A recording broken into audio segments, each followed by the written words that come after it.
When soldiers in World War II ran out of standard weapons, they didn't sit around helpless. They scavenged, repurposed, and turned the most ordinary items into deadly tools. Scrap metal, broken farm tools, even kitchen supplies became weapons of survival. What's fascinating is that many of those tricks can still inspire us today, especially for people interested in home defense, preparedness, or survival in extreme situations. This isn't about glorifying violence, it's about showing the ingenuity of everyday soldiers and what lessons we can carry forward if we ever need to defend ourselves or our homes with nothing more than what's within arm's reach. During the war, supply lines often failed. Soldiers trapped behind enemy lines or civilians in occupied areas had to make do with whatever they could get from their barns, kitchens or garages. A steel pipe could become a club, wire could turn into traps, and bottles could be transformed into firebombs. They learned that the real battlefield weapon wasn't always a machine gun, it was resourcefulness. For modern homeowners thinking about defense, the same principle applies. If trouble comes to your door, the first line of defense might not be a high-end security system, but the items you already own. One of the simplest and most effective improvised weapons soldiers relied on was blunt force. In homes today, that translates into heavy, durable tools. A hammer, crowbar, or even a cast-iron skillet can serve as a striking weapon that requires no special training to use. In World War II, trench clubs were fashioned out of chair legs or pipes with nails hammered into them for extra bite. At home, you don't necessarily need to stud a bat with nails, but keeping a sturdy wooden bat or long wrench accessible can make all the difference. The practicality is obvious. Most households already have a hammer or wrench, and unlike firearms, they don't need permits or ammunition. If placed in strategic spots around the home, like near the entryway or in a workshop, they become reliable self-defense tools in emergencies. Another trick soldiers perfected was reshaping scrap metal into blades. Old saw blades were ground into knives, while sharpened rebar or car parts could be turned into makeshift spears. For today's purposes, many of the same principles apply. A sturdy kitchen knife is an obvious option, but consider what else is in the garage. A sharpened gardening tool like a hoe or trowel can double as a weapon. One particularly practical option is a broken shovel head. Soldiers sometimes cut and filed them into short, machete-like blades for close combat. At home, if a shovel is sharpened and kept handy, it not only remains useful for gardening but also doubles as a protective tool in emergencies.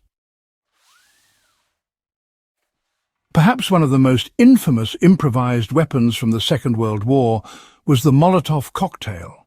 Soldiers and resistance fighters would fill glass bottles with gasoline, stuff them with cloth, and light them to create portable firebombs. While such tactics were brutal, they were born from necessity. For modern civilians, fire is a dangerous tool, and not something to experiment with casually. But the lesson is clear. Even the simplest container, when paired with a volatile liquid, can become a powerful deterrent. From a defensive standpoint, it's smarter today to think of fuel in controlled ways. Kerosene lamps, lighter fluid, or propane tanks are things almost every home has. While they should never be weaponized recklessly, knowing their potential in dire survival situations is part of being prepared. One lesson from the Second World War defense lines is that weapons weren't always the first line of security. Barricades, traps and deterrents often made the difference between survival and defeat. Soldiers used barbed wire, sandbags and furniture to slow intruders. At home, heavy furniture pushed against a door can act as a barrier, while strategically placed obstacles in a hallway can buy time against an intruder. Even items like nails or marbles scattered on the floor can disrupt footing. Soldiers often used caltrops, small spiked objects made from scrap metal, to damage enemy tires or feet. A modern equivalent could be something as simple as keeping loose hardware, like screws or nails, ready to scatter across an entryway in an emergency. Improvised traps played a key role in Second World War resistance movements. Wire stretched at ankle height in the dark could topple advancing soldiers. Ropes tied with weighted ends could be swung as flails. For modern use, rope remains one of the most versatile home items. A length of strong rope can restrain, trip or be used to build barricades. Extension cords or heavy-duty cables can work the same way. Keeping them coiled and ready doesn't just serve household needs. It can also provide a fast solution if someone needs to be tied up or slowed down during a break-in. Civilians during the Second World War often didn't have access to proper weapons, so they used kitchen supplies. A sock filled with sand or canned goods could become a weighted club. Flour and pepper tossed in someone's face could temporarily blind them, giving time to escape. These weren't battlefield tactics. They were survival tactics, designed to give ordinary people a fighting chance. At home, these same methods remain surprisingly effective. A pillowcase with a heavy object inside can serve as a makeshift swing weapon.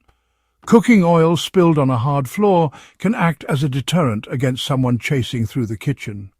The genius lies in turning the most mundane supplies into defensive tools.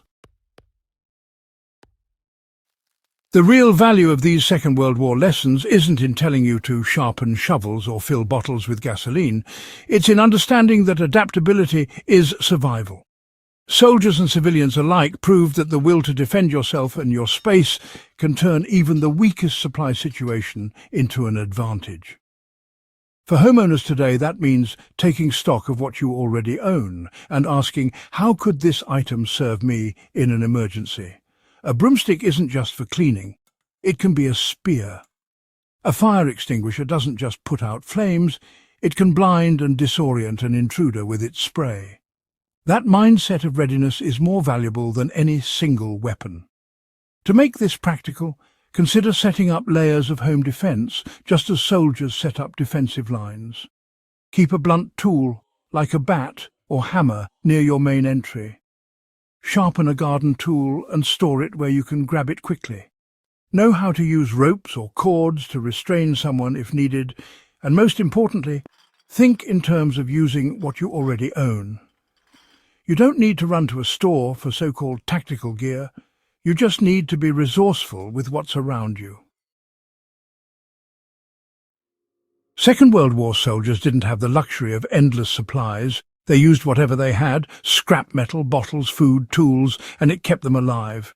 The lesson for us is clear.